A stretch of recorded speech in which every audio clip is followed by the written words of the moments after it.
اچھا جی، ہم بات کر رہے تھے فیض صاحب کے ہاں جو رومان اور انقلاب کا سنگم ہے، اور رومان اور انقلاب کے سنگم کی جو پہلی جہت ہے جس کی نوعیت فکری تھی اور جس میں رومان اور انقلاب میں درد کا باہمی عرفان تلاش کرنے کی کوشش کی گئی، وہ فیض صاحب کی شاعری کی پہلی جہت ہے جو ان کی کچھ نظموں میں ہمیں نظر آتی ہے۔ یہ نظمیں زیادہ تر انہوں نے نقش فریادی اور دست صبا میں لکھی۔ دوسری جہت جو ہے، جو تقریباً فیض صاحب کی پوری شاعری میں چھائی ہوئی ہے اور دست صبا سے لے کر آخر تک زیادہ تر نظمیں اس دوسری جہت سے تعلق رکھتی ہیں، اس میں رومانی اور جمالیاتی اسلوب میں زندگی کے حقائق پیش کیے گئے ہیں۔ وہاں محبت اس طرح موجود نہیں ہے جیسے پہلی جہت میں تھی۔ محبت سے انہوں نے صرف رومانی اسلوب اخذ کیا، جمالیاتی اسلوب اخذ کیا جو رومانیت کی دین تھا۔ پھر انہوں نے اس کلاسیکی رومانی اور جمالیاتی اسلوب میں اس کی نوعیت بدل کر اس میں زیادہ تر زندگی کے مسائل پہ بات کی، زندگی کے حقائق پہ بات کی، جو ظلم، زیادتی، ناانصافی ہے اسے موضوع بنایا۔ گویا اس کے بعد ان کی شاعری میں محبوب کے عشق سے زیادہ وطن کا عشق نمایاں ہوتا ہے۔ البتہ ان کی زبان نہیں بدلتی، ان کا لہجہ نہیں بدلتا، وہ رومانی اور جمالیاتی رہتا ہے، اور وہ کلاسیکی لفظیات کو نئے سیاسی معنی فراہم کرتے ہیں۔ یہ رومان اور انقلاب کی دوسری جہت ہے جو تقریباً فیض صاحب کی پوری شاعری میں نمایاں ہے، اور اس کی وضاحت فیض احمد فیض کے ایک بیان سے ہو جاتی ہے۔ یہ بیان انہوں نے نسخہ ہائے وفا میں دستے تہ سنگ جو مجموعہ ہے اس میں فیض صاحب کا ایک مضمون ہے، فیض از فیض۔ اس میں آپ دیکھیں صفحہ نمبر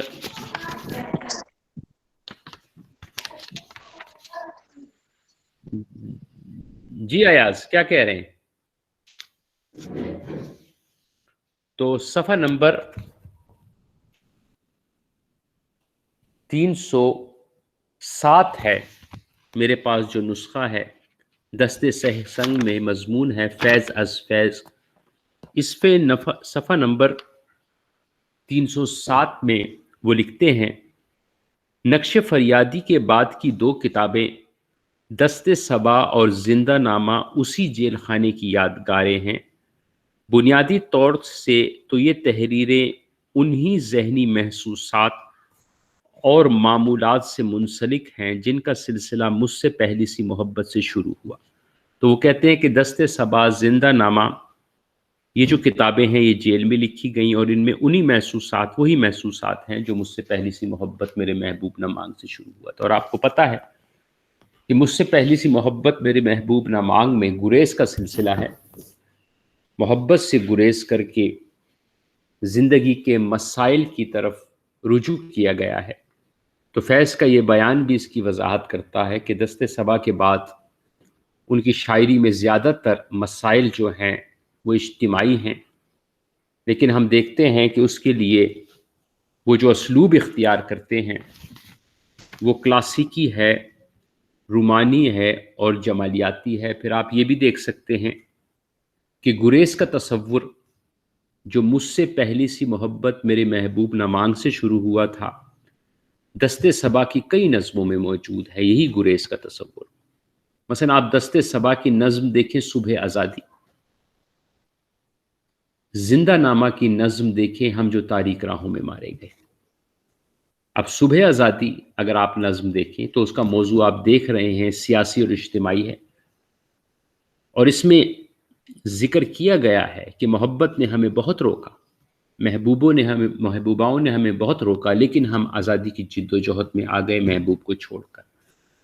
یہ داغ داغ اجالا، یہ شب گزیدہ سحر، وہ انتظار تھا جس کا، یہ وہ سحر تو نہیں، یہ وہ سحر تو نہیں جس کی آرزو لے کر چلے تھے یار کے مل جائے گی کہیں نہ کہیں، کہ مل جائے گی کہیں نہ کہیں۔ پھر آگے آپ دیکھیں، اس میں آگے ایسے آتا ہے، جواں لہو کی پرسرار شاہراہوں سے چلے جو یار تو دامن پہ کتنے ہاتھ پڑے، دیار حسن کی بے صبر خوابگاہوں سے پکارتی رہی باہیں بدن بلاتے رہے، بہت عزیز تھی لیکن رخ سحر کی نگن، بہت قریب تھا حسینان نور کا دامن، سبک سبک تھی تمنا دبی دبی تھی تھکن۔ تو اب اس میں واضح ہو گیا کہ جواں لہو کی پرسرار شاہراہوں سے چلے جو یار تو دامن پہ کتنے ہاتھ پڑے، دیار حسن کی بے صبر خوابگاہوں سے پکارتی رہی باہیں بدن بلاتے رہے، بہت عزیز تھی لیکن رخ سحر کی لگن۔ تو ہمیں زیادہ عزیز چیز، محبوب کے حسن سے زیادہ جو عزیز چیز تھی وہ وطن تھا، وطن کا حسن تھا۔ تو گریز کا آپ دیکھیں یہ تصور صبح آزادی میں بھی ہے، جو دست صبا کی نظم ہے، زندہ نامہ کی نظم ہے، ہم جو تاریک راہوں میں مارے گئے۔ وہ نظم بھی آپ پڑھیں تو واضح ہو جاتا ہے کہ اصل مسئلہ جو ہے وہ وطن ہے، وطن کی تاریک راہیں ہیں، وطن کی محبت ہے، جس کی محبت کے لیے وہ نیم تاریک راہوں میں مارے گئے۔ لیکن وطن کو پیش کرنے کے لیے آپ دیکھ رہے ہیں کہ ان کی لفظیات، ان کی تشبیہات، استعارات ساری کی ساری عشقیاں ہیں۔ ہم جو تاریک راہوں میں مارے گئے نظم جو ہے شروع یہیں سے ہوتی ہے، تیرے ہونٹوں کے پھولوں کی چاہت میں ہم خشک تاریک راہوں میں مارے گئے، تیرے ہونٹوں کے پھولوں کی چاہت میں ہم دار کی خشک ٹہنی پہ وارے گئے، تیرے ہاتھوں کی شموں کی حسرت میں ہم نیم تاریک راہوں میں مارے گئے۔ اور پھر اس میں آپ دیکھ رہے ہیں کہ ایک وقت ایسا آیا ہے کہ ہاتھوں کی چاندی دمکتی رہی ہے، زلفوں کی مستی برستی رہی ہے، لیکن ہاتھوں کی چاندی جو دمکتی رہی ہے، آپ اپنا مائک آف کر دیں یا کوئی بات کرنی ہے تو بات کریں، تو ہاتھوں کی چاندی دمکتی رہی ہے، زلفوں کی مستی برستی رہی ہے، لیکن نہ وہ اس دمکتی چاندی کی طرف گئے ہیں، نہ وہ زلفوں کی برستی مستی کی طرف گئے ہیں، وہ چلے گئے ہیں اس طرف جہاں سے انہوں نے علم اٹھایا اور عشاق کے قافلے نکل رہے ہیں، اور جو وطن پہ قربان ہونے کے لیے نکل رہے ہیں۔ تو گریز کا تصور دونوں نظموں میں ہے۔ پھر فیض صاحب نے دست صبا کی نظم میں اپنے موضوعات کی نوعیت بتا دی تھی دو عشق میں، کہ ان کے موضوعات کیا ہیں۔ ان کے موضوعات محبوب کی محبت بھی ہے اور وطن کی محبت بھی ہے، اور وطن کی محبت کے بارے میں فیض صاحب نے بتا دیا کہ وطن سے ہم نے اسی طرح محبت کی ہے جس طرح محبوب سے محبت کی، چاہا ہے اسی رنگ میں لیلائے وطن کو، تڑپا ہے اسی طور سے دل اس کی لگن میں، ڈھونڈی ہے یوں ہی شوق نے آسائش منزل، رخسار کے خم میں کبھی کاکل کی شکن میں، اس جانے جہاں کو بھی اینی قلب و نظر نے، اس جانے جہاں کو بھی ہنس ہنس کے صدا دی کبھی رو رو کے پکار۔ تو وہی رویہ اختیار کیا وطن کی محبت میں جو انسان محبوب کی محبت میں اختیار کرتا ہے۔ تو گویا موضوعات تو دو تھے، لیکن دست صبا کے بعد زیادہ تر موضوع وطن ہو گیا، اور وطن کی محبت کا ذکر وہ اس طرح کر رہے ہیں، ان الفاظ میں کر رہے ہیں، ان تشبیہات اور استعارات میں کر رہے ہیں جس میں وہ محبوب کا ذکر کیا کرتے تھے۔ تو وطن کا ذکر کرتے ہوئے، انقلاب کا ذکر کرتے ہوئے فیض صاحب کا لہجہ نہیں بدلتا، فیض صاحب کا اسلوب نہیں بدلتا، اور یہی فیض کا کمال ہے۔ تو فیض کی شاعری میں جو ہے وہ رومان اور انقلاب کی یہ دو جہتیں ہیں۔ دوسری جہت جو ہے دست صبا کے بعد زیادہ تواتر کے ساتھ ہمیں ملتی ہے، کیونکہ دست صبا کے بعد بلکہ نقش فریادی کے بعد خالص محبت پر لکھی گئی نظمیں بہت کم ہیں۔ ایک دو نظموں کے علاوہ شاید ہی کوئی نظم ایسی ملے جس کا موضوع صرف محبت ہو۔ میرے دل میرے مسافر کی ایک نظم ہے، کوئی عاشق کسی محبوبہ سے۔ شام شہر یاراں کی ایک نظم ہے، بہار آئی۔ ان نظموں کے علاوہ خالص محبت پہ لکھی گئی نظمیں بہت کم ہیں۔ تو دستے صبا سے فیض صاحب کا رویہ بدل گیا اور انہوں نے رومانی اور جمالیاتی اسلوب میں زندگی کے حقائق بیان کرنے شروع کیے۔ تو رومان اور انقلاب کے امتزاج کی یہ صورت فیض کی شاعری میں زیادہ نمایاں ہے۔ اس حوالے سے ڈاکٹر گوپی چند نارنگ نے اپنے مضمون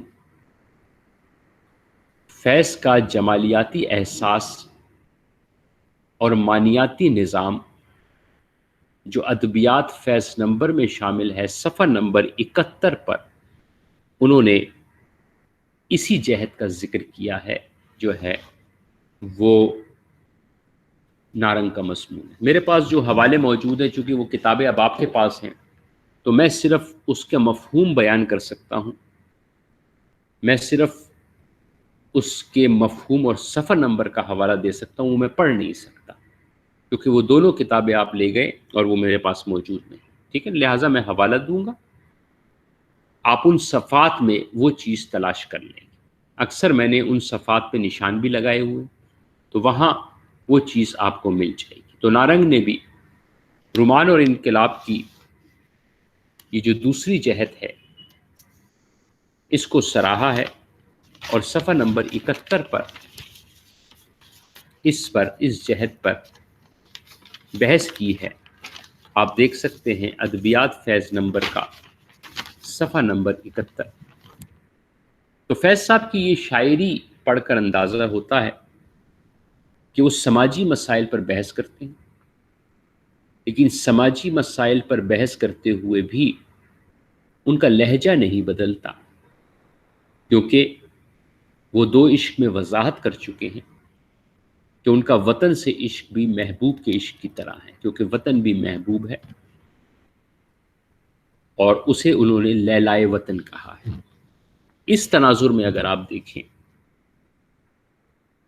تو فیض کا ذہن واضح ہے کہ انہیں وطن کی طرف جانا ہے، رومانی اور جمالیاتی اسلوب۔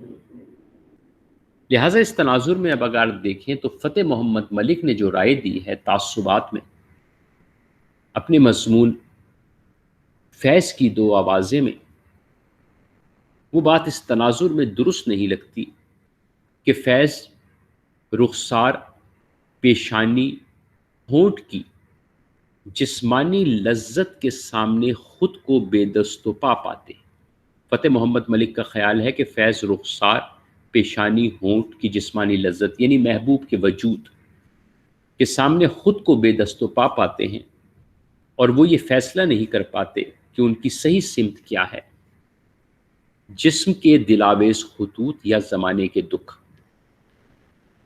یہ رائے فتح محمد ملک صاحب کی فیض کی شاعری کو درست طریقے سے پیش نہیں کرتی، کیونکہ فیض نے اس زمانے میں یہ فیصلہ کر لیا تھا کہ ان کا موضوع وطن ہے۔ تو جو رومانی اور جمالیاتی اسلوب میں فیض نے بات کی، جو تشبیہات اور استعارے استعمال کیے، وہ سارے چونکہ حسن سے متعلق تھے، اس لیے ایک کنفیوژن لوگوں کے اندر پیدا ہو جاتی ہے کہ فیض جو ہے وہ تذبذب کا شکار ہے۔ ایسا کوئی تذبذب نہیں ہے۔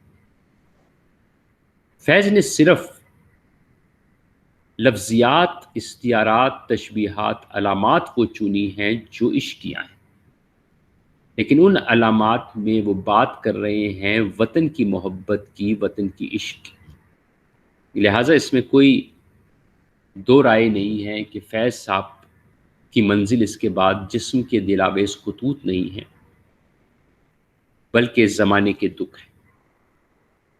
اور رومان اور انقلاب کو اس سطح پر ملانے کی منطق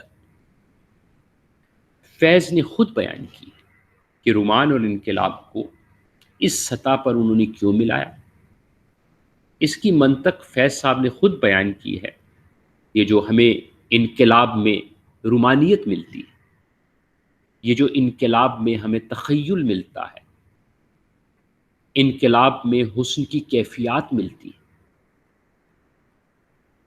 جدائی فراق کا زاویہ ملتا ہے، یہ ساری محبوب کی باتیں. وہ کیوں اس کو وطن سے منسوب کر رہے ہیں، اس کی منطق فیض صاحب نے خود بیان کی ہے اور حوالہ دیا ہے اپنے مضمون فیض از فیض میں جیل کے تجربے سے. اور انہوں نے بتایا ہے کہ عاشقی کی طرح جیل بھی ایک مکمل تجربہ ہے، کہ جیل میں جب انسان موجود ہوتا ہے تو جیل سے باہر کے بارے میں سوچتا ہے، کیونکہ وہ باہر سے الگ ہے، وطن میں نہیں رہ رہا، جیل میں رہ رہا. لہٰذا وہ وطن کے بارے میں سوچتا ہے، وطن کی فضا کے بارے میں سوچتا ہے، اور وطن کی فضا کے بارے میں سوچتے ہوئے اسے احساس ہوتا ہے کہ وہ اپنے وطن سے دور ہے. تو وطن سے فراق کا تصور اس کے ہاں پیدا ہوتا ہے، اور پھر وہ تخیل کی روشنی میں وطن کو دیکھ رہا ہوتا ہے. یہ وہی تجربہ ہے جو عاشقی میں اکثر انسان کو ہوتا ہے جب انسان اپنے محبوب سے جدا ہوتا ہے. تو یہی تجربہ فیض صاحب کہتے ہیں جیل میں وطن کے حوالے سے بھی ہوتا ہے. تو اب یہ وضاحت فیض صاحب نے کر دی ہے کہ کیوں انہوں نے عشقیہ لب و لہجے میں وطن کی بات کی. آپ دیکھیں فیض صاحب کا یہی مضمون جو دستے تہ سنگ میں ہے، فیض از فیض، اس میں صفحہ نمبر 307 پر انہوں نے لکھا ہے. صفحہ نمبر 307 کے آخری پیراگراف میں لکھتے ہیں، لیکن جیل خانہ عاشقی کی طرح خود ایک بنیادی تجربہ ہے. لیکن جیل خانہ عاشقی کی طرح خود ایک بنیادی تجربہ ہے جس میں فکر و نظر کا ایک نیا دریچہ خود بخود کھل جاتا ہے. چنانچہ اول تو یہ ہے کہ ابتدائی شباب کی طرح تمام حسیات پھر تیز ہو جاتی ہیں، اور صبح کی پو، شام کے دھندلکے، آسمان کی نیلاہٹ، ہوا کے گداز کے بارے میں وہی پہلا سا تحیر لوٹ آتا ہے، یعنی وہی رومانی فضا پیدا ہوتی ہے. دوسرے یوں ہوتا ہے کہ باہر کی دنیا کا وقت اور فاصلے دونوں باطل ہو جاتے ہیں، نزدیک کی چیزیں بھی بہت دور ہو جاتی ہیں اور دور کی نزدیک، یعنی یہاں تخیل جنم لیتا ہے. آپ وطن میں موجود نہیں ہے، جیل میں موجود ہیں، تو وطن کے بارے میں تصور اور تخیل کرتے ہیں، وطن کی فضا کے بارے میں سوچتے ہیں کہ وہاں کیا ماحول ہوگا، کیسی فضا ہوگی. تو یہ وہی تصور ہے جو عاشقی میں ہم محبوب کے بارے میں کرتے ہیں، اور اس کی گواہ فیض صاحب کی نظمیں ہیں. تو فیض کی وہ نظمیں جن میں یہ امتزاجی صورت موجود ہے، جو اس رنگ کی نمائندہ نظمیں، ان کو آپ پڑھیں تو بات بالکل واضح ہو جاتی ہے کہ فیض کا عاشقی کا تجربہ کس طرح وطن سے محبت کے تجربے میں ڈھل رہا. خاص طور پہ دست صبا کی نظم نثار میں تیری گلیوں پہ، اس نظم پہ ذرا غور کریں. یہ نظم بالکل ایسی ہی ہے، اس کا لہجہ، اس کا اسلوب، اس کی لفظیات، تشبیہات، استعارات، علامات، ساری وہی ہیں جو عاشقی کی. لیکن اس کا موضوع وطن. نثار میں تیری گلیوں پہ اے وطن کے جہاں، چلی ہے رسم کہ کوئی نہ سر اٹھا کے چلے، جو کوئی چاہنے والا طواف کو نکلے، نظر بچا کے چلے، جسم و جا چرا کے چلے. ہے اہل دل کے لیے اب یہ نظم بست و کشاد کہ سنگ و خشت مقید ہیں اور سگ آزاد. بہت ہے ظلم کے دستے بہانہ جو کے لیے، جو چند اہل جنوں تیرے نام لیوا ہیں. بنے ہیں اہل ہوس مدعی بھی منصف بھی، کسے وکیل کریں کس سے منصفی چاہیں. مگر گزارنے والوں کے دن گزرتے ہیں، تیرے فراق میں یوں صبح و شام کرتے ہیں. بجھا جو روزن زندہ تو دل یہ سمجھا ہے کہ تیری مانگ ستاروں سے بھر گئی ہوگی. چمک اٹھے ہیں سلاسل تو ہم نے جانا ہے، کہ اب سحر تیرے رخ پر بکھر گئی ہوگی، غرض تصور شام و سحر میں جیتے ہیں. خاص طور جیل کی فضا کا خاص شعر ہے، غرض تصور شام و سحر میں جیتے ہیں، گرفت شایع دیوار و در میں جیتے ہیں.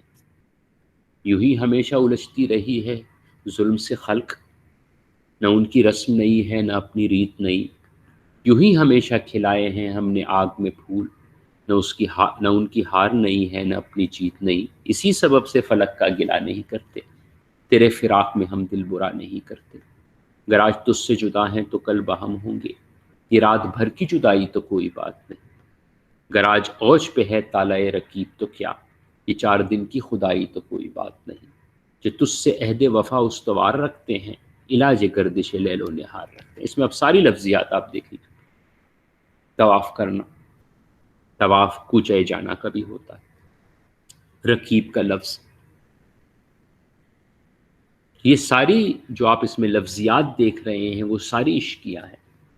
جدائی، فراق، یہ ساری وطن کے لیے. تو فیض صاحب کا جو بیان ہے وہ اب عمل کی وضاحت کرتا ہے. پھر اسی طرح آپ نظم دیکھ سکتے ہیں، ہم جو تاریک راہوں میں مارے گئے، زندہ نامہ کی نظم ہے. اس نظم پہ ذرا آپ غور کریں. زندہ نامہ کی نظم، ہم جو تاریک راہوں میں مارے گئے، اس میں بھی وہی انداز ہے جو کہ پہلے آپ دیکھ چکے ہیں. صفحہ نمبر نسخہ ہے وفا میں 262 پہ نظم ہے. اس نظم کو آپ دیکھیں کہ کیا اسلوب ہے، کیا لہجہ اور بات کیا ہو رہی ہے.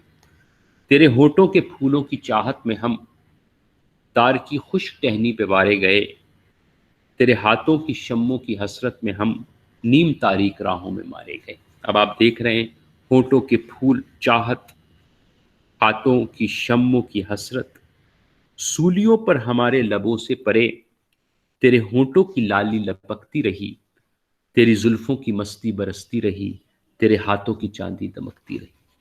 جب گھلی تیری راہوں میں شام ستم، اب ساری لفظیات دیکھیں.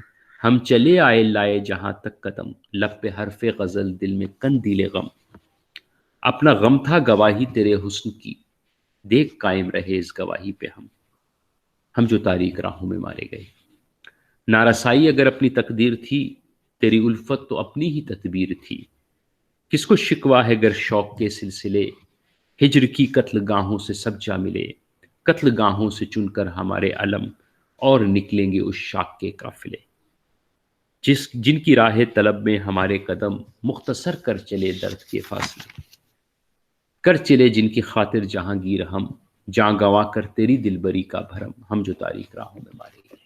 اس میں بھی آپ دیکھیں، اس کے اسلوب پر، اس کی لفظیات پر آپ غور کریں. اسی طرح ملاقات نظم آپ دیکھ سکتے ہیں، زندہ نامہ میں ہے. اس میں بھی یہی کیفیت ہے.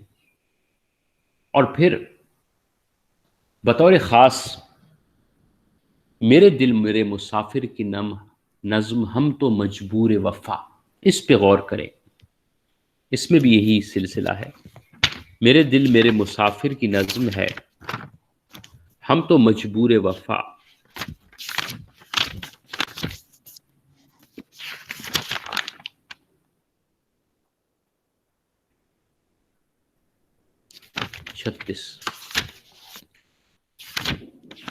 میرے دل میرے مسافر کا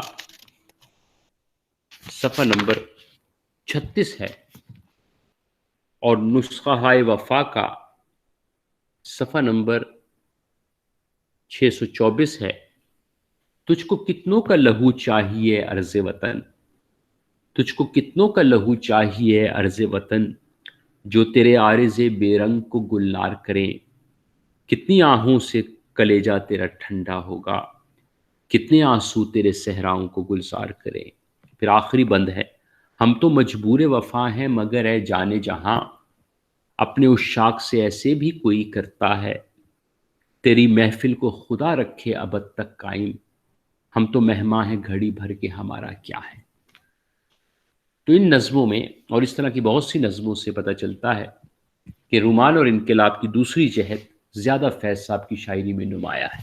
تو اب نتیجہ یہ نکلا، فیض صاحب کی مرکزی اکائی پہ بات کرتے ہوئے رومان اور انقلاب کے سنگم پر بحث ہماری ابھی مکمل نہیں ہوئی، یہ اس وقت تک مکمل نہیں ہو سکتی جب تک فیض صاحب کی پوری شاعری پہ بات نہ کر لی جائے، کیونکہ اس رومان اور انقلاب کے سنگم میں بہت بڑا حصہ فیض صاحب کے اسلوب کا ہے، اور اسلوب کی بحث بعد میں ہوگی۔ تو یہ جو دوسری جہد ہے، رومانی لہجے میں جمالیاتی اسلوب میں زندگی کے حقائق کو بات کرنا، یہ اصل میں فکر اور فن کا امتزاج ہے۔ یہ بحث مکمل ہوگی جب ہم فیض صاحب پہ مکمل طور پہ بات کر لیں گے، اس کے بعد انشاءاللہ پھر ہم اس رومان اور انقلاب کے سنگم میں جو نئی چیزیں ہمارے سامنے آئی ہیں انہیں ہم پیش کریں گے۔ فی الحال نتیجہ یہ نکلا کہ فیض صاحب نے رومانی اور جمالیاتی اسلوب میں زندگی کے حقائق پیش کیے۔ گویا فیض کی شاعری کی مجموعی جو حیثیت ہے وہ سیاسی اور سماجی ہے، اور ان کی شاعری میں ہندوستان اور پاکستان کی پوری تاریخ جو ہے وہ بیان ہوئی ہے۔ ہندوستان سے لے کر جب فیض صاحب کی شاعری کا آغاز ہوا پاکستان بننے تک، اور پاکستان میں 1947 سے 1984 تک جب فیض صاحب کا انتقال ہوا، اس پورے دور میں جو سیاسی صورتحال رہی ہے، سماجی صورتحال رہی ہے، فیض صاحب نے اسے اپنی شاعری کے ذریعے بیان کیا ہے۔ اس لحاظ سے ہم یہ کہہ سکتے ہیں کہ فیض نے ہندوستان اور پاکستان کی تاریخ لکھی ہے، منظوم، ایک خوبصورت لہجے میں، خوبصورت آہنگ میں، رومانی اور جمالیاتی اسلوب میں۔ اب تسلسل کے ساتھ ہم دیکھتے ہیں کہ فیض کی شاعری کس طرح ہماری سیاسی اور سماجی تاریخ کا آئینہ ہے۔ اس میں دو دور مقرر کرتے ہیں۔ پہلا دور آغاز سے 1947 تک کا ہے، جو غلامی کا دور ہے، جب آزادی کی جد و جہد جو ہے وہ اپنے عروج پر ہے۔ یہ 47 تک کا دور ہے، اور اس دور سے متعلق جو نظمیں ہیں وہ نقش فریادی میں ہیں، جو 1941 میں شائع ہوئی، اور 1941 کے بعد 1947 تک کی جو نظمیں ہیں وہ چند ہی ہیں، بہت کم نظمیں لکھی ہیں فیض نے اس زمانے میں۔ 42 کے بعد، کیونکہ فیض صاحب فوج میں چلے گئے تھے، چند نظمیں ہیں۔ 41 کے بعد جو 47 تک لکھی وہ دست صبا میں ہے۔ تو نقش فریادی کا جو دوسرا حصہ ہے وہ پورا حصہ، جو مجھ سے پہلی سی محبت میرے محبوب نمان سے شروع ہوتا ہے، اور دست صبا کی چند نظمیں، یہ وہ مواد ہے جو ہندوستان کی تاریخ کو سمجھنے میں ہماری مدد کرتا ہے کہ اس زمانے میں غلامی کے خلاف جو جد و جہد تھی وہ کس نوعیت کی تھی، اور فیض صاحب نے اسے کیسے بیان کیا ہے۔ کیونکہ فیض صاحب کا انداز ایسا ہے کہ وہ چیزوں کو واضح طور پر بیان نہیں کرتے، ان کا انداز رمزیہ ہے، رمز ہے اس میں، ان کا انداز علامتی اور استعاراتی ہے۔ علامت اور استعارے میں وہ سیاسی صورتحال کو بیان کرتے ہیں۔ یہی وجہ ہے کہ فیض کی شاعری میں تبلیغ کا عنصر کم ہے، پروپیگنڈے کا عنصر کم ہے، اور ان کی شاعری اپنی ایک جمالیاتی شان رکھتی ہے۔ اب آپ دیکھیں فیض صاحب کی شاعری جو انہوں نے آغاز سے 1947 تک لکھی، آپ اسے 1936 سے 1947 تک سمجھ سکتے ہیں، کیونکہ 1936 ہی کا وہ دور ہے جب ترقی پسند تحریک کا آغاز ہوا، فیض صاحب اس میں شامل ہوئے، اور ترقی پسند تحریک کے شاعروں نے اس سیاسی صورتحال کو پیش کیا۔ انہیں بڑی دلچسپی تھی انگریز استعمار سے کہ ان کے ظلم کو بیان کریں، ان کی غلامی کو بیان کریں اور آزادی کی جد و جہد کا ساتھ دیں۔ یہ ان کا منشور بھی تھا، غلامی سے نجات کا اور جمہور کی آزادی کا۔ اس لیے ترقی پسندوں نے اس دور کو مد نظر رکھا اور اسے پیش کیا۔ فیض صاحب کے ہاں بھی یہ سیاسی صورتحال سامنے آئی ہے، لیکن یہ سیاسی صورتحال زیادہ واضح نہیں، وہ اشاروں کنایوں میں اس دور کی عکاسی کرتے ہیں، غلامی کے دور کی، آزادی کی جد و جہد کی، اور انگریز استعمار کے ظلم کی عکاسی وہ اشاراتی انداز میں کرتے ہیں۔ یہی بحث، اسی پر بحث کی ہے ڈاکٹر گوپی چند نارنگ نے اپنے مضمون فیض کا جمالیاتی احساس اور مانیاتی نظام میں صفحہ نمبر 57 پر فیض کا جمالیاتی احساس اور مانیاتی نظام، صفحہ نمبر 57 پر انہوں نے اسی بات پہ بحث کی ہے کہ فیض نے کس طرح علامتی اور استعاراتی انداز میں اس دور کی سیاسی صورتحال کو بیان کیا۔ پھر بعض نظمیں ایسی ہیں جس میں فیض غلامی کے خلاف رد عمل اختیار کرتے ہیں، آزادی کی حمایت کرتے ہیں، اور ان کی نظموں کو پڑھ کر یہ احساس ہوتا ہے کہ آزادی کی منزل اب دور نہیں رہ گئی، آزادی کی منزل بہت قریب ہے اور بس چند روز رہ گئے، کیونکہ 1930 اور 36 کے بعد اور خاص طور پر دوسری جنگ عظیم کے دوران ایسی صورتحال پیدا ہو گئی تھی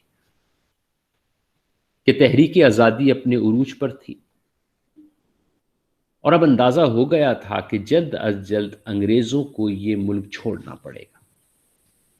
اس لیے اس دور میں زیادہ تر ایسی نظمیں لکھی گئی ہیں جو امید پر مبنی اور جس میں یہ خیال پیش کیا گیا ہے کہ آزادی کی منزل قریب ہے۔ تو غلامی میں جو ظلم ڈھائے گئے ہیں، جو جبر ہوا، فیض صاحب نے اسے بھی پیش کیا اور یہ امید ظاہر کی ہے کہ اب یہ جبر ختم ہونے والا ہے اور آزادی کی منزل قریب ہے۔ اس سلسلے میں آپ دیکھ سکتے ہیں نقش فریادی کی نظم چند روز اور میری جان۔ اس نظم کا ہم مطالعہ کریں، غلامی اور آزادی کے تصورات کی روشنی میں چند روز اور میری جان، نقش فریادی کا صفحہ نمبر 67 ہے اور نسخہ ہائے وفا کا صفحہ نمبر 75 ہے۔ چند روز اور میری جان، فقط چند ہی روز، ظلم کی چھاؤں میں دم لینے پہ مجبور ہیں ہم، اور کچھ دیر ستم سہلے تڑپ لیں رو لیں، اپنے اجداد کی میراث ہے معذور ہیں ہم، جسم پر قید ہے جذبات پہ زنجیریں ہیں، فکر محبوس ہے گفتار پہ تعزیریں ہیں، اپنی ہمت ہے کہ ہم پھر بھی جیے جاتے ہیں، زندگی کیا کسی مفلس کی قبا ہے جس میں ہر گھڑی درد کے پیوند لگے جاتے ہیں، لیکن اب ظلم کی میعاد کے دن تھوڑے ہیں، ایک ذرا صبر کے فریاد کے دن تھوڑے ہیں، عرصہ دہر کی جھلسی ہوئی ویرانی میں ہم کو رہنا ہے پہ یوں ہی تو نہیں رہنا ہے، اجنبی ہاتھوں کا، اجنبی ہاتھ سے مراد علامت ہے انگریزوں کی، اس دور میں اجنبی انگریزوں کی علامت کے طور پر سامنے آیا، اجنبی ہاتھوں کا بے نام گراں بار ستم، آج سہنا ہے ہمیشہ تو نہیں سہنا ہے، یہ تیرے حسن سے لپٹی ہوئی آلام کی گرد، اپنی دو روزہ جوانی کی شکستوں کا شمار، چاندنی راتوں کا بیکار دہکتا ہوا درد، دل کی بے سود تڑپ، جسم کی مایوس پکار، چند روز اور میری جان، فقط چند ہی روز۔ میرا موبائل میرا پڑا ہوگا۔ تو اب یہ اندازہ ہو رہا ہے اس نظم سے کہ غلامی میں ظلم ہوا، جبر ہوا، انگریزوں نے جبر کیا، لیکن اب جبر کے دن تھوڑے ہیں، فریاد کے دن تھوڑے ہیں۔ وہ دن تھوڑے ہیں جب فکر پہ پابندی تھی، فکر محبوس تھی، گفتار پہ تعزیریں تھی، بولنے پہ تعزیریں تھی، بولنے کی اجازت نہیں تھی۔ تو اب آزادی کی منزل جو ہے وہ اپنے قریب آ رہی ہے۔ تو یہی بات فیض صاحب نے چند روز اور میری جان میں بھی کی۔ پھر انگریزوں کا جو ظلم و جبر تھا، جو انگریز ایشیا کے افراد کے ساتھ، خاص طور پر ہندوستان کے لوگوں کے ساتھ روا رکھ رہے تھے، جو ان کا رویہ تھا، جو بڑا سفاکانہ اور ظالمانہ اور غیر انسانی تھا، فیض صاحب نے اسے اپنی ایک نظم میں ظاہر کیا ہے، علامتی طور پر کتے کی نظم۔ اس میں کتے علامت بنایا ہے عوام کو۔ یہ ایک طنزیہ نظم ہے، کیونکہ انگریز ہندوستانیوں کو یہی نام دیا کرتے تھے، اور اپنے کتوں کے مقابلے میں بھی ان کی اہمیت کم تھی۔ تو اس لیے فیض صاحب نے طنزیہ طور پر انگریزوں کا لفظ استعمال کرتے ہوئے نظم لکھی اور بتایا کہ جنہیں تم غلام سمجھتے ہو، بیکار سمجھتے ہو، آوارہ کتے سمجھتے ہو، یہ عوام سوئے ہوئے ہیں، انہیں سلا دیا گیا ہے غلامی میں۔ غلامی انسان کے ذہن کو معوف کر دیتی ہے، لیکن اگر انہیں بیدار کر دیا جائے، بیداری کی لہر ان کے اندر پیدا ہو جائے، تو یہ آقاؤں کی ہڈیاں تک چبا لیں گے۔ اگر کوئی انہیں احساس سے ذلت دلا دے، اگر کوئی ان کی سوئی ہوئی دم ہلا دے، تو یہ خالصتاً شدید احتجاجی نظم ہے، جہاں فیض کا اسلوب بھی بدل گیا ہے۔ یہاں علامتی اسلوب ہے، لیکن فیض کے لہجے میں اب نرمی نہیں رہی، اس میں تیزی آ گئی۔ فیض کا لہجہ عموماً نرم ہے، لیکن اس نظم کا لہجہ مختلف ہے۔ تو اس حوالے سے اس زمانے میں جو ظلم و ستم تھا، اس حوالے سے کتے نظم بہت اہم ہے، جو نقش فریادی میں انہوں نے تحریر کی ہے۔ نقش فریادی کا صفحہ نمبر 71 ہے، نقش فریادی کا صفحہ نمبر 71 ہے، اور نسخہ ہائے وفا کا صفحہ نمبر 79 ہے۔ یہ گلیوں کے آوارہ بیکار کتے کہ بخشا گیا جن کو ذوق گدائی، زمانے کی پھٹکار سرمایہ ان کا، جہاں بھر کی دھتکار ان کی کمائی، نہ آرام شب کو نہ راحت سویرے، غلاظت میں گھر نالیوں میں بسیرے، جو بگڑے تو ایک دوسرے سے لڑا،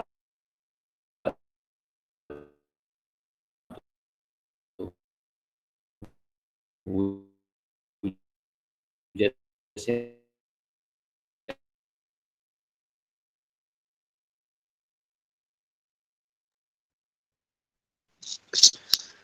سر آپ کی آواز کٹ رہی ہے، یہ کتے نے تم ذرا دوبارہ پڑھی ہے۔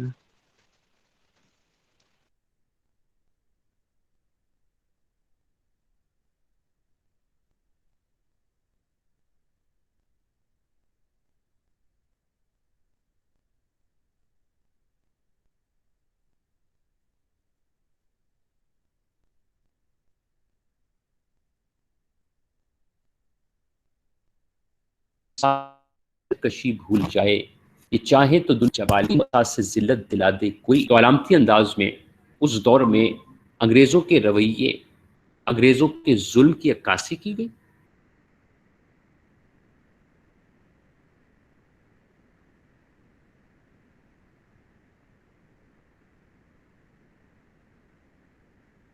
لوگوں کو ابھارا گیا جیسا کہ آزادی کو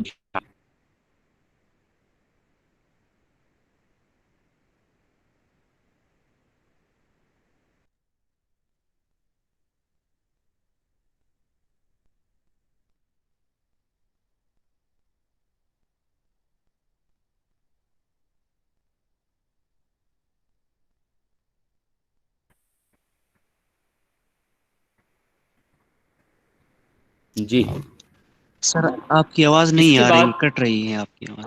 ہاں وہ ہو گیا، بیچ میں سگنل ڈراپ ہو گئے۔ اب آ رہی ہے آواز؟ جی ٹھیک، جی اب آ رہی ہے۔ اب آ رہی ہے؟ اچھا ٹھیک ہے۔ تو ہم بات کر رہے تھے کہ کتے نظم ہے، اور کتے نظم میں علامتی طور پر انگریز جو ایشیائیوں کو خاص طور پہ ہندوستانیوں کو سمجھتے تھے، اس کی وضاحت کی، ان کے جذبہ غیرت کو ابھارا۔ ایسی نظمیں اس زمانے میں بہت سی لکھی گئیں جہاں جذبہ حمیت کو ابھارا گیا تاکہ آزادی کے خلاف جد و جہد تیز ہو اور غلامی کا جلد از جلد خاتمہ ہو۔ کتے میں بھی لوگوں کو ابھارا گیا ہے آزادی کے لیے، اور پھر آپ دیکھیں اس کے بعد اگلی نظم جو بول ہے اس میں بھی ابھارا جا رہا ہے کہ گفتار پہ تعزیریں ہیں لیکن اس کے باوجود تم نے بولنا ہے۔ اگلی نظم میں گفتار کی آزادی کی بات کی گئی ہے کہ بول کے لب آزاد ہیں تیرے، بول زباں اب تک تیری ہے، تیرا ستواں جسم ہے تیرا، بول کے جاں اب تک تیری ہے، دیکھ کے آہنگر کی دکان میں، لوہے والی دکان میں، یہ کیا ہے؟ یہ ہندوستان ہے، تند ہے شعلے سرخ ہے آہن، یعنی ابھی لوہا گرم ہے، انگریز کمزور ہو چکے ہیں، ایک ضرب کافی ہوگی، کھلنے لگے کفنوں کے دہانے۔ اس زمانے میں جب آزادی کی جد و جہد عروج پر تھی تو بہت سے ترقی پسندوں کو گرفتار کیا گیا، پھر ان کو چھوڑ دیا گیا۔ کھلنے لگے کفنوں کے دہانے، پھیلا ہر ایک زنجیر کا دامن۔ ایک طرف لوگوں کو چھوڑا جا رہا تھا، دوسری طرف قید کیا جا رہا تھا، ظلم بڑھ رہا تھا۔ بول یہ تھوڑا وقت بہت ہے، جسم و زباں کی موت سے پہلے، بول کے سچ زندہ ہے اب تک، بول جو کچھ کہنا ہے کہہ لے۔ تو لوگوں کو بولنے پر ابھارا جا رہا ہے، جد و جہد پر اکسایا جا رہا ہے۔ تو آزادی کی جد و جہد اور غلامی کے خلاف نفرت کے حوالے سے فیض کی شاعری کا بھی بڑا اہم کردار ہے۔ بعض نظموں میں علامتی سطح پر انہوں نے اس دور کے ظلم کی عکاسی کی ہے۔ اس حوالے سے آپ دیکھیں تو ان کی نظم تنہائی بہت اہم نظم ہے، نقش فریادی کی، جسے نارنگ نے اپنے مضمون میں صفحہ نمبر 57 پر ایک بھرپور علامتی نظم قرار دیا ہے، جس نظم میں اشاروں کنایوں میں انگریزی راج اور انگریزی اقتدار کی وضاحت کی ہے، انگریزی ظلم کی عکاسی کی ہے۔ علامتی اور اختیاراتی سطح پر تو 1947 تک یہ صورتحال فیض صاحب نے پیش کی ہے کہ اس دور کا ماحول کیا تھا، آزادی کی جد و جہد کیسی چل رہی تھی، غلامی کے خلاف کیا رد عمل تھا۔ فیض نے بھی اس میں حصہ لیا، کلمی طور پر وہ آزادی کی حمایت اور غلامی کی مخالفت کرتے رہے۔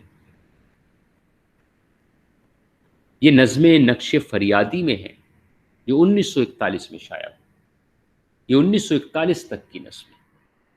ابھی دوسری جنگ عظیم جاری ہے۔ 1942 سے 1947 تک فیض صاحب نے جو نظمیں لکھی ہیں وہ نظمیں دست صبا میں موجود ہیں۔ ان میں ایک نظم بہت اہم ہے جس نظم کا عنوان ہے صبح ہو اے دل بے تاب ٹھہر۔ دست صبا کی ایک نظم ہے، اے دل بے تاب ٹھہر۔ یہ نظم بھی جو ہے 47 سے پہلے لکھی گئی، اور اس میں بھی آزادی کی نوید سنائی گئی۔ اس میں بتایا گیا ہے کہ صبح ہونے کو ہی ہے اے دل بے تاب ٹھہر۔ بتایا گیا ہے چند روز اور میری جان کی طرح کہ اب آزادی کی منزل قریب ہے۔ تو فیض صاحب کو یہ امید ہے کہ غلامی کا دور ختم ہوگا اور آزادی کی صبح طلوع ہوگی۔ یہ فیض کا ایک احساس ہے، ایک امید ہے، ایک رجائیت ہے ان کے ہاں، جو ہمیں 1947 تک کی شاعری میں ملتی ہے۔ پھر 1942 ہی میں ہندوستان میں ایک تحریک شروع ہوئی، ہندوستان چھوڑ دو کی تحریک۔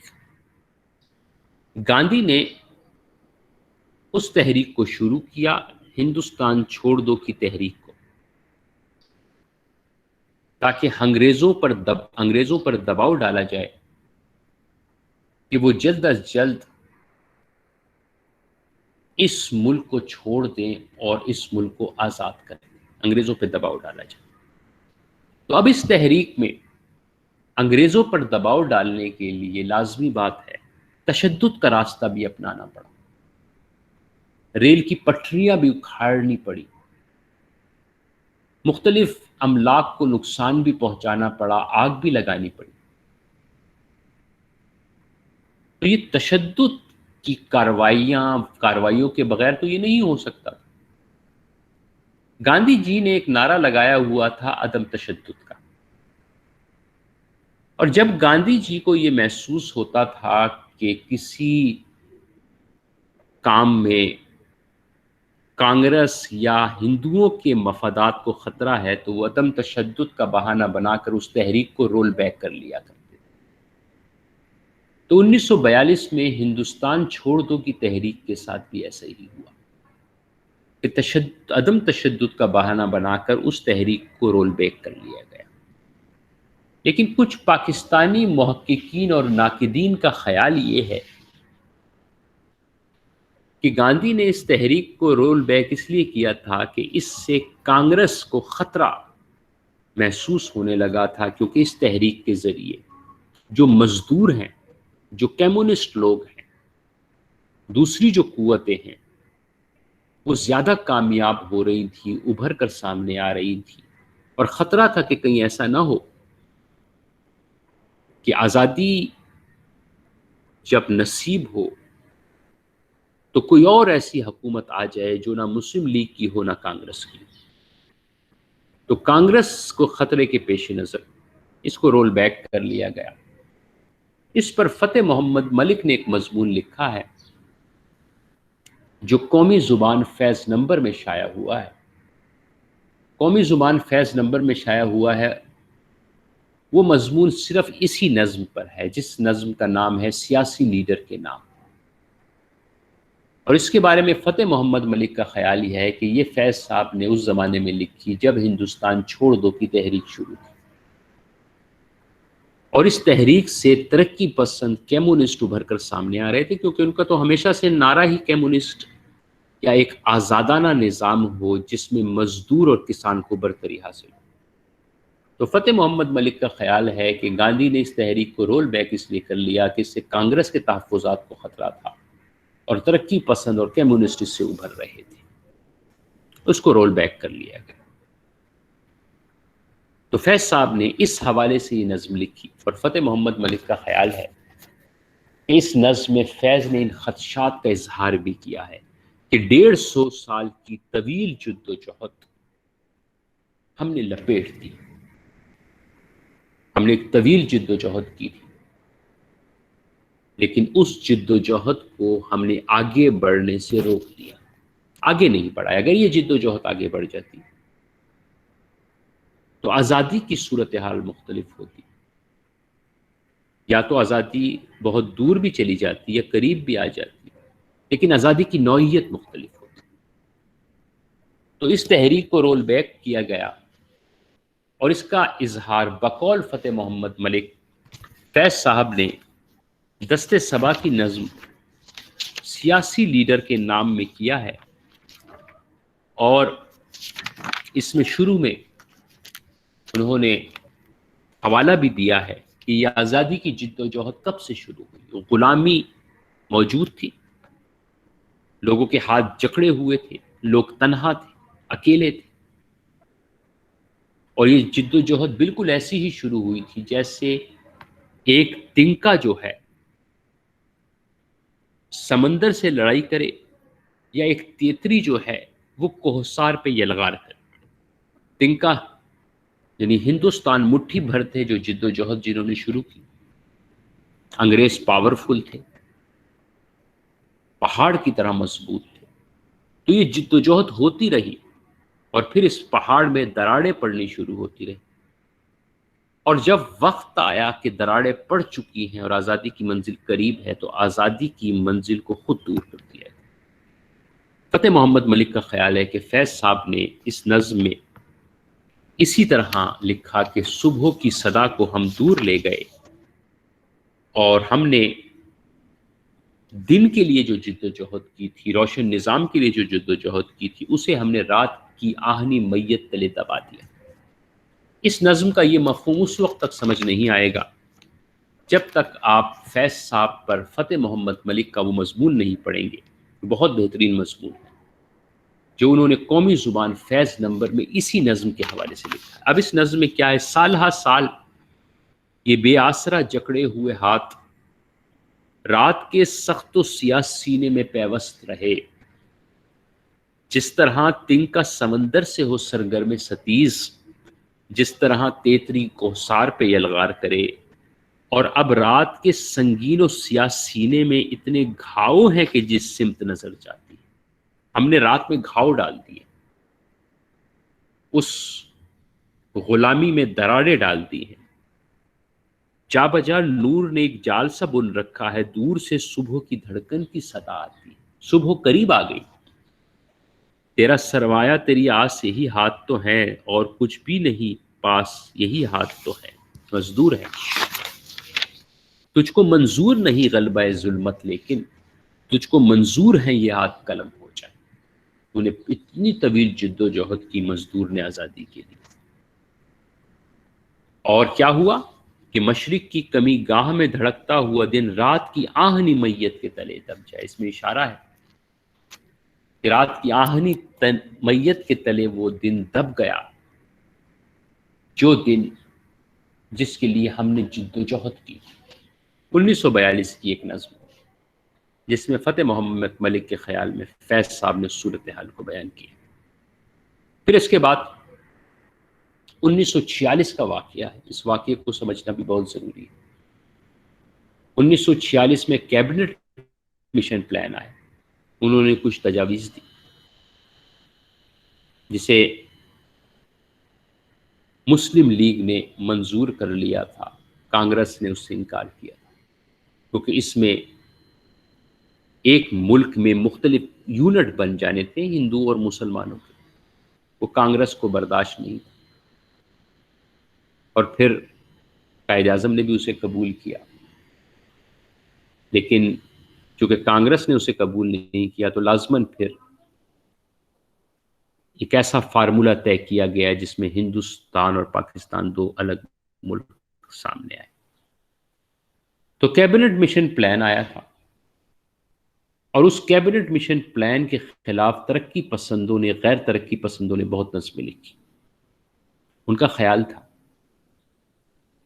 کہ آزادی کے لیے اس قوم نے 150-200 سال بڑی طویل جد و جہد کی، اور اب جیسے فیض صاحب نے بھی اس نظم میں کہا کہ رات میں گھاؤ پڑ چکے، صبح کے دھڑکن کی صدا آ رہی ہے، انگریز کمزور ہو چکے ہیں۔ تو ترقی پسندوں کا خیال تھا کہ ایسے میں آزادی ہمیں درخواستوں اور منتوں سے نہیں لینی، انگریزوں کے وضع کردہ فارمولوں کے مطابق نہیں لینی، بلکہ اپنی حقیقی خواہشات کے مطابق لینی۔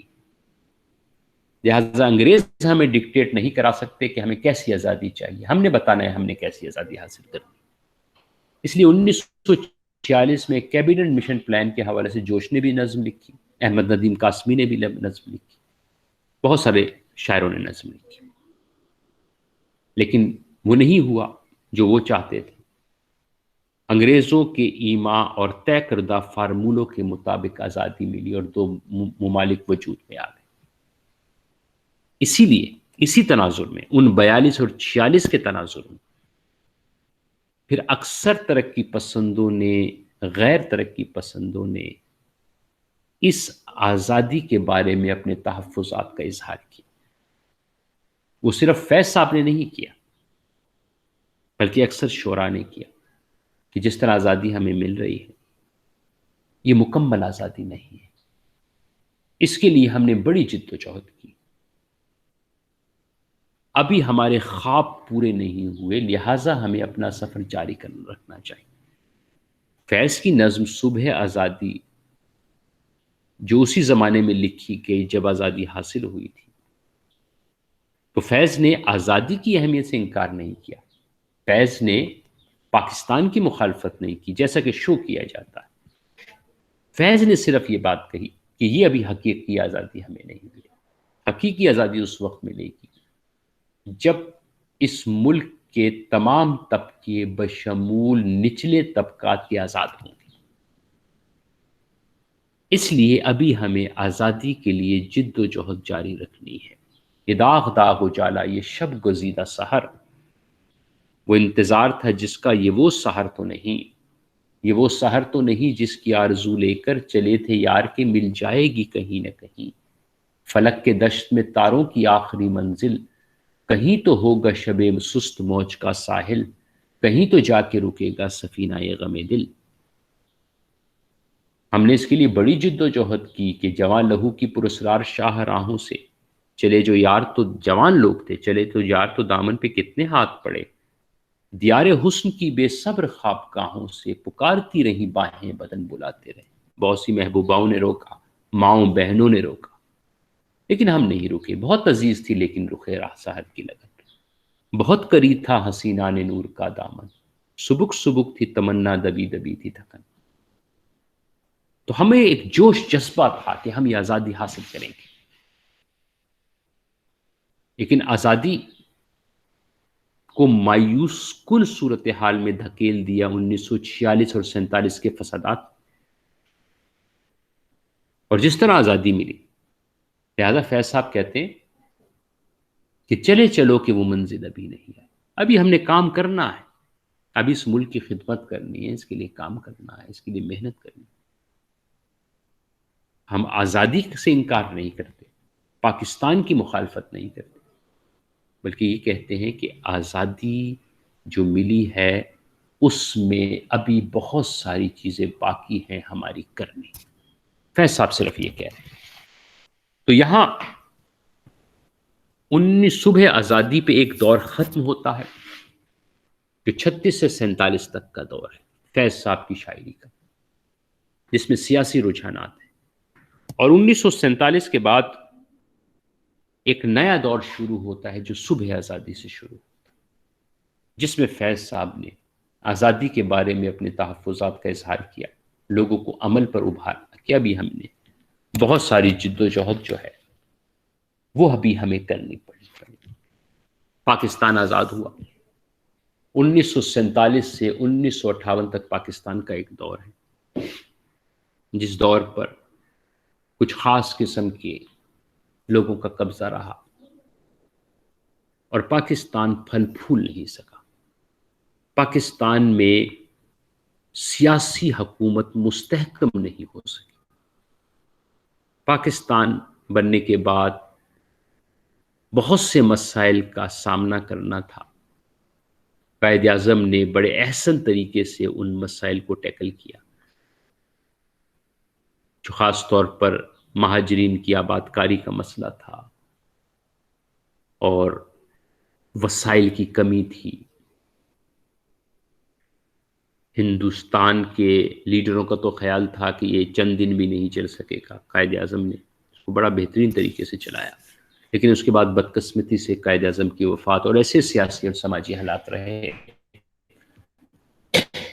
جس کی وجہ سے 58 تک ملک جو ہے وہ کوئی فعال جمہوری نظام قائم نہیں کر سکا. انتشار پیدا رہا، اور اس کا پورا تجزیہ ادبیات فیض نمبر میں بڑا بہترین مضمون ہے ڈاکٹر انوار احمد کا، اس میں انہوں نے یہ تجزیہ کیا. اور پھر 1958 میں آپ کو پتا ہے کہ پہلا مارشل لا نافذ کر دیا گیا. تو سیاسی صورتحال 47 کے بعد دیگر گوں تھی، اور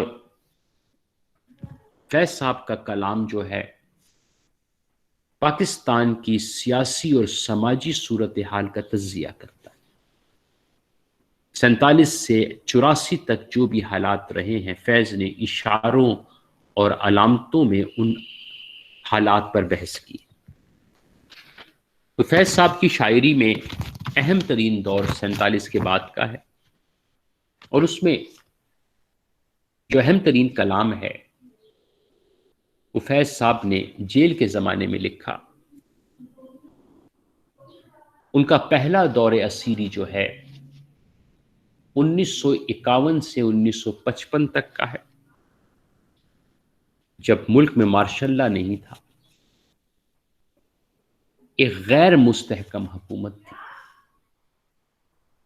اور اس زمانے میں ایک پلان بنایا گیا تھا جسے راول پنڈی سازش کیس کا نام دیا جاتا ہے، جس کی میں وضاحت کر چکا ہوں وہ کیا تھا. تو اسی کیس کی وجہ سے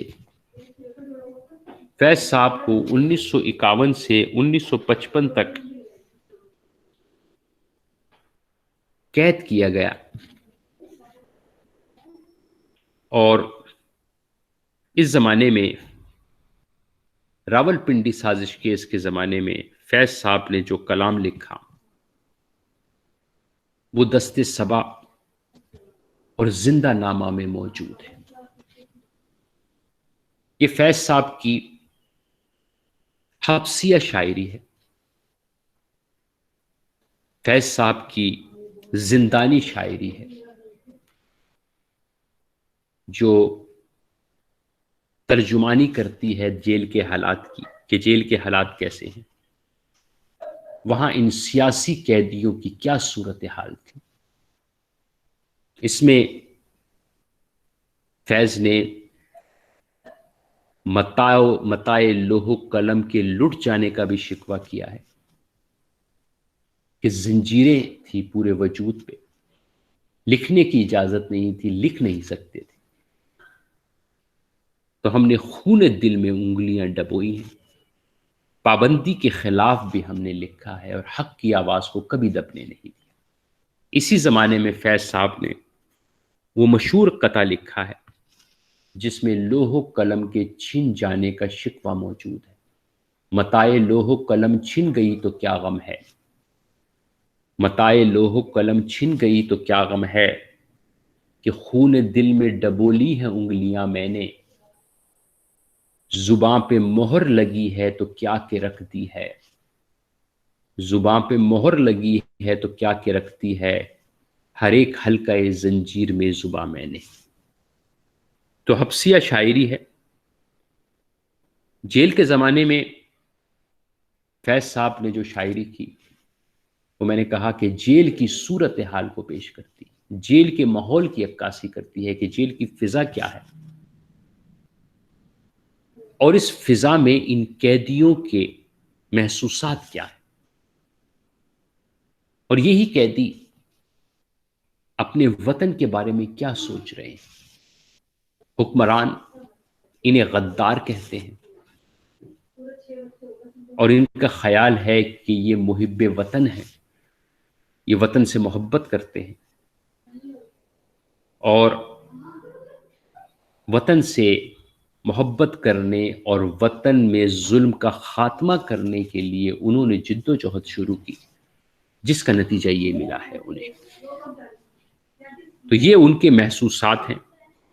جنہیں بیان کیا ہے فیض نے، انہوں نے صرف اپنی ترجمانی نہیں کی بلکہ ان تمام لوگوں کی ترجمانی کی ہے جو انقلابی ہیں اور وطن میں صبح نمودار کرنے کے لیے جد و جہد کر رہے ہیں، پابند سلاسل ہیں۔ یہی وجہ ہے کہ فیض کی شاعری میں ایک نظریہ ہے، وطن کی محبت کا نظریہ ہے، ایک انقلابی نظریہ ہے۔ اور فیض صاحب جیل میں نہ وہ خود نہ ان کی شاعری بیزاری کا شکار نہیں ہوتی، ان پہ جھنجھلاہٹ کے آثار نمایاں نہیں ہوتے، بلکہ جوش و جذبہ قائم رہتا ہے۔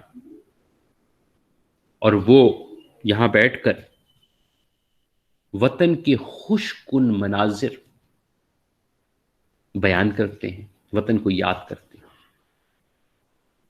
اور وہی تجربہ کرتے ہیں جو فیض صاحب نے فیض از فیض میں بتا دیا کہ یہاں جیل بھی عاشقی کی طرح ایک تجربہ ہے جس میں ہم دور ہوتے ہیں، فراق ہوتا ہے اور اسے ہم محسوس کرتے ہیں۔ تو جیل میں فیض صاحب نے وطن کو اسی طرح محسوس کیا جس طرح کوئی شخص فراق میں اپنے محبوب کو محسوس کرتا ہے۔ اسی طرح تخیل کی مدد سے وطن کو بیان کیا جیسا کہ ایک عاشق بیان کرتا ہے، اور اسی طرح وطن کے چہرے پر خوشی پھیلنے کی آرزو کی جیسے ہر عاشق چاہتا ہے کہ اس کے محبوبہ کے چہرے پر خوشی کی کرنیں پھیلتی رہیں۔ تو جیل میں فیض صاحب کا یہ تجربہ عاشقی کا تجربہ ہے، وطن کی محبت کا تجربہ ہے، جس میں انہوں نے تخیل کی مدد سے وطن کے بارے میں اظہار خیال کیا ہے۔ لہٰذا یہ شاعری بھی عشقیہ ہے، لیکن اس میں عشق کی نوعیت مختلف ہے۔ اس کی وضاحت کہ فیض صاحب کا جیل کا تجربہ کیا ہے، اس کی وضاحت اشفاق حسین نے اپنے مضمون میں کی ہے جو ادبیات فیض نمبر میں ہے، اور اس مضمون میں آپ صفحہ نمبر 241 جو ہے وہ آپ دیکھ سکتے ہیں۔ صفحہ نمبر 241 جو ہے وہ دیکھا جا سکتا ہے۔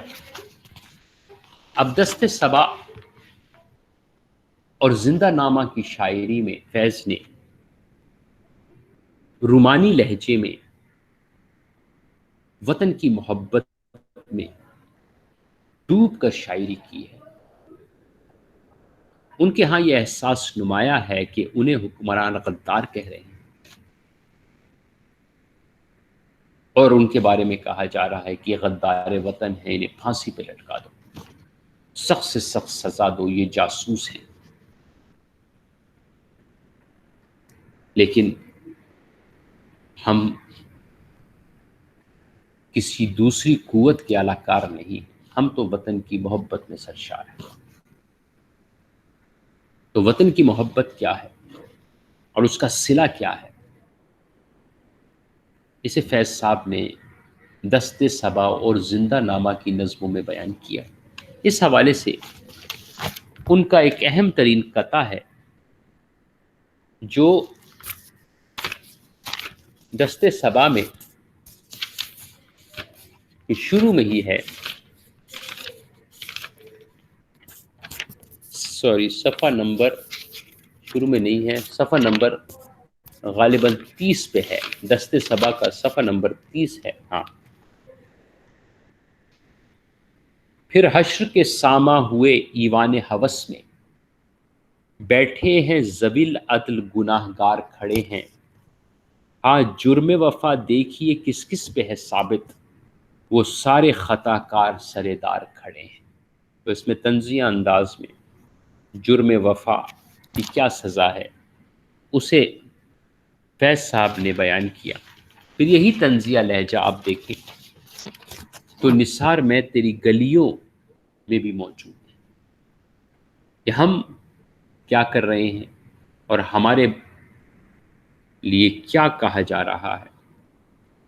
کیونکہ اشفاق حسین نے بھی اپنے مضمون میں بتایا ہے کہ یہ نظم ایک ایسے زمانے میں لکھی گئی جب باہر جلسے جلوس ہو رہے تھے کہ یہ غدار وطن ہے، اسلام اور وطن کے دشمن ہیں، انہیں سزا دی جائے، انہیں پھانسی پر لٹکا دیا جائے۔ اس ماحول میں وطن کی محبت کا اظہار کرتے ہوئے فیض نے نثار میں تیری گلیوں پہ اے وطن کے جہاں نظم لکھی، اور اس میں انہوں نے وطن کی محبت کا اظہار بھی کیا اور یہ بھی بتایا کہ اس محبت کی سزا کیا ہے۔ لیکن فیض پر امید ہے، نا امید نہیں ہے، کہ رقیب کی قسمت اگر اچھی ہے بھی اور اس کی خدائی ہے بھی تو یہ 4 دن سے زیادہ نہیں، کہ انہیں یقین ہے کہ فتح ہمیشہ حق اور انصاف کی ہوگی اور لوگوں کو پتہ چل جائے گا کہ کون حق پہ ہے اور کون باطل پہ ہے۔ پھر آپ دیکھیں زندہ کی ایک صبح اور زندہ کی ایک شام، یہ 2 بڑی اہم نظمیں ہیں جو رومانوی اسلوب میں لکھی گئی ہیں۔ اس میں عشق کی جزیات بیان کی گئی ہیں، اور وہ جو میں نے بات کی تھی کہ فیض صاحب نے رومانی اور عشقیہ لہجے میں اجتماعی صورتحال کو پیش کیا ہے، اس حوالے سے زندہ کی ایک صبح اور شام بھی اہم ہے، جس میں تخیل کا سہارا لے کر تخیل کی مدد سے یہ نظمیں تخلیق کی گئی ہیں، اور تخیل کا رنگ اس میں شامل ہے جس کے ذریعے انہوں نے جیل کی فضا کو بیان کیا ہے، جیل کی فضا اور اس کے ساتھ ساتھ جیل میں رہنے والے لوگوں کے محسوسات، ان کا تخیل کہ وہ وطن کے بارے میں کیسے سوچ رہے ہیں، وہ تخیل ان 2 نظموں میں نمایاں ہے۔ پھر یہ تخیل کی دوری میں انسان کیسے سوچتا ہے، فراق میں انسان کے محسوسات کیا ہوتے ہیں، اس کے لیے جو بڑی خوبصورت نظم ہے وہ فیض صاحب کی نظم ہے یاد۔ یاد ایک ایسی نظم ہے جن کی تشریح آپ دونوں اطراف میں کر سکتے ہیں، محبوب کے لیے بھی کر سکتے ہیں، وطن کے لیے بھی کر سکتے ہیں، اور اس میں خالصتاً تخیل کی مدد سے محبوب کے بارے میں تصور کیا گیا، اسے محسوس کیا ہے، اور یہاں تصور اور تخیل اتنا جاندار ہے کہ فاصلے مٹ جاتے ہیں اور محبوب قریب آ جاتے ہیں۔ یہ وطن بھی ہو سکتا ہے، محبوب بھی ہو سکتا ہے، میں تو اس کو وطن سمجھتا ہوں کہ اس لیے کہ یہ نظم فیض صاحب نے جیل کے زمانے میں لکھی، وطن کو یاد کر رہے ہیں، لازماً محبوب بھی اس میں ہو سکتا ہے، شاید یہ بات یہ نظم کسی محبوب کے حوالے سے بھی لکھی ہو، لیکن وطن کا رنگ بھی، اور وہ بڑی مشہور نظم ہے جو گائی گئی ہے، دشت تنہائی میں جانے جہاں لرزاں ہے، تیری آواز کے سائے تیرے ہونٹوں کے سراب، دشت تنہائی میں دوری کے خس و خاک تلے کھل رہے ہیں تیرے پہلو کے سمن اور گلاب۔ تو یہ پوری نظم جو ہے فراق کے حوالے سے ہے، تخیل اور تصور کے حوالے سے اہم نظم ہے۔ تو دست صبا میں جیل کے تجربات اور محسوسات بیان کیے گئے ہیں۔ پھر زندہ نامہ کی شاعری بھی، جیل کے زمانے کی شاعری، اس میں بھی جیل کے تجربات اور محسوسات موجود ہیں، اور اس کے ساتھ ساتھ ظلم کی مخالفت کی گئی ہے، اور حرف حق کہنے والوں کی حمایت ہے، اور اپنے ساتھیوں کو فیض صاحب نے سمجھا ہے کہ یہ مجاہد ہیں اور وطن کی بہتری کے لیے کام کر رہے ہیں، یہ ایک نئے نظام کے لیے اور عدل کے پیدا ہونے کے لیے جد و جہد کر رہے ہیں۔ ان کا خیال ہے کہ ہمیں حرف حق کہنے کی آزادی ہونی چاہیے، ظلم ہو تو ہم اس کے خلاف بول سکیں، ہمارے لب آزاد ہوں، ایک نیا نظام بنے جو عوامی خواہشات اور تمناؤں کے مطابق ہو، جس میں غریب مزدور کا استحصال نہ کیا جائے، جس میں سرمایہ دار اور جاگیردار طبقہ غریب اور مفلس طبقے کا استحصال نہ کرے، جہاں عدل ہو، انصاف ہو۔ تو اس میں ظلم کی مخالفت ہے، نئے نظام اور عدل کی خواہش ہے، اور یہ تصور آپ کئی نظموں میں دیکھ سکتے ہیں۔ ملاقات نظم اس سلسلے کی بہت خوبصورت نظم ہے، جو فیض صاحب کی امیجری کے حوالے سے بڑی اہم نظم ہے، جس میں رات اور دن کی علامتیں ہیں،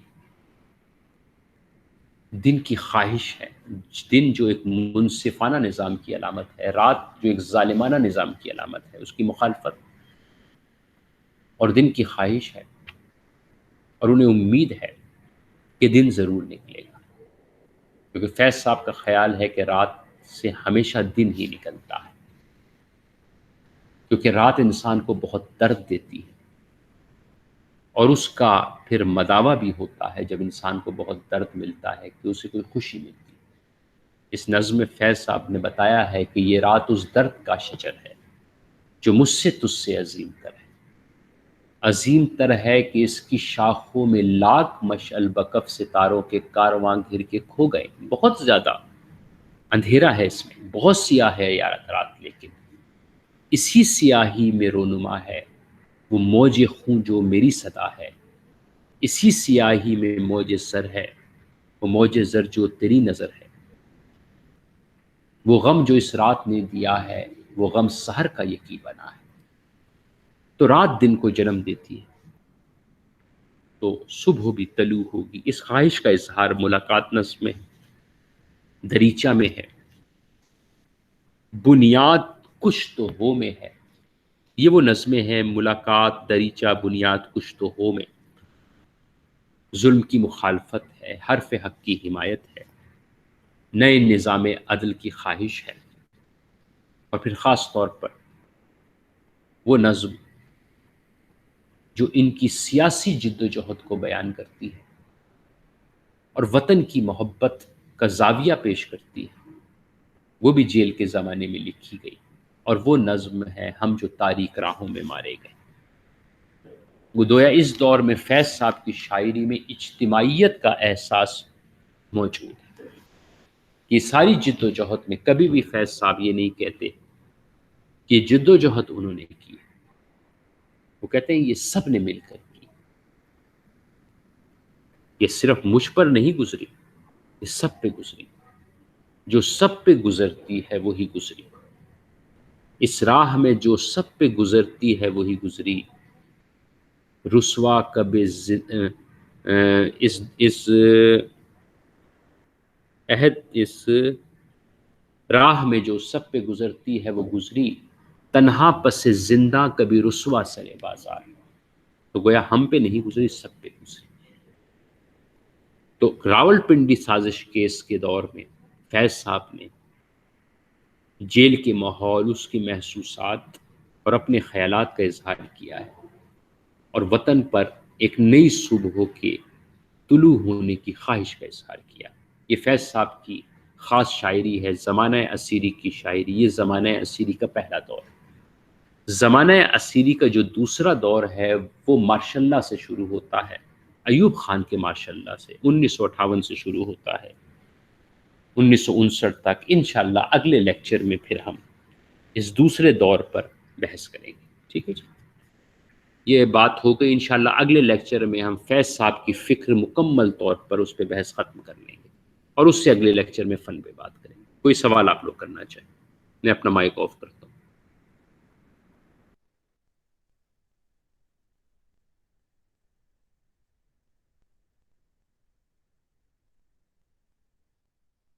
میری آواز آ رہی ہے آپ لوگوں کو؟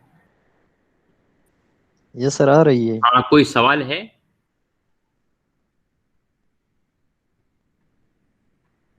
ہے کوئی سوال؟ نہیں ہے تو پھر کلاس آف کروں؟ نہیں ہے سر، آف کریں۔ بس ٹھیک ہے۔ میں روزہ میرے خیال سے زیادہ لگ رہا ہے، اس لیے آج سوال و جواب کرنا مشکل ہے۔ وہ اصل میں جمعے کو کوئی پرابلم تھی تو کلاس نہیں لے سکا، اس وجہ سے مسئلہ ہوا۔ ورنہ وہ صبح ہی کلاس لے لیتے ہیں. تو بس حاضری آپ بول دیں, جو لوگ حاضر ہیں میں حاضری لیتا ہوں.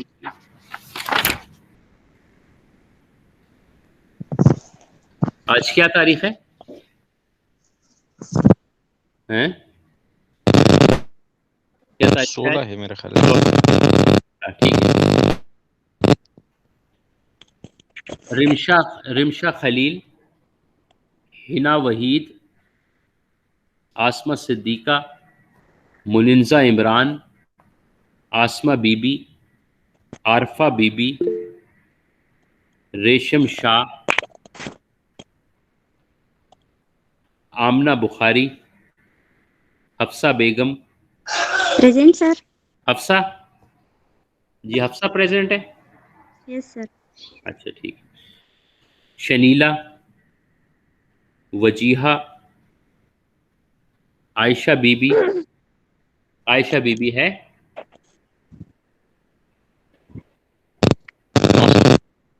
بریخنا گل, صبا, مریم نواز ہیں.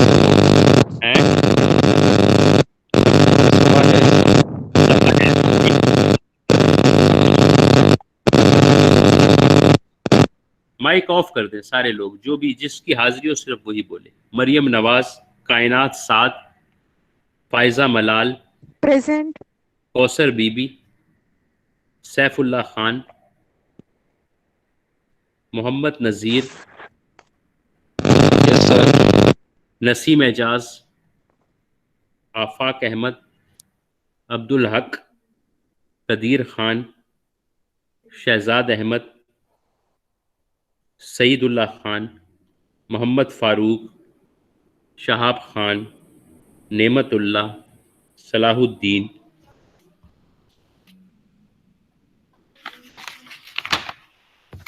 محمد ریاض, وقاص خان, محمد ایاز,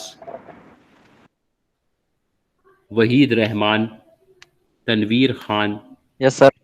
شمس اللہ, محمد طاہر, نعمان علی, ساجد علی, زریاب خان, احسن اللہ, عباس خان, نعمت علی, محمد انصار, علی شان.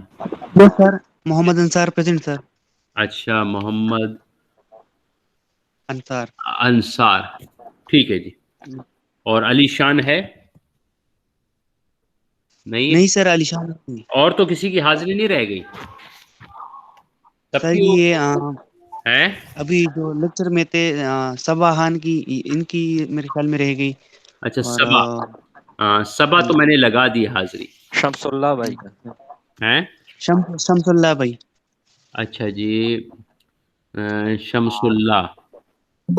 جی.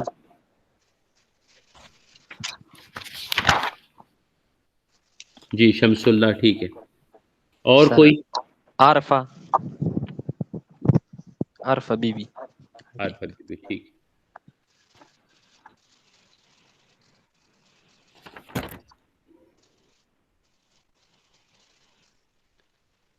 زریاب خان کی بھی سر, زریاب خان. اچھا عارفہ بی بی, اور عارفہ بی زریاب بی, خان. زریاب خان. بس اور جی. تو کوئی نہیں ہے؟ سر بس تقریباً یہی تھے. اچھا ٹھیک ہے. Yes, thank you sir. Thank you جی, تھینک یو. سر بہت شکریہ سر. چلیں جی, اللہ حافظ. اللہ حافظ. اوکے جی, اللہ حافظ.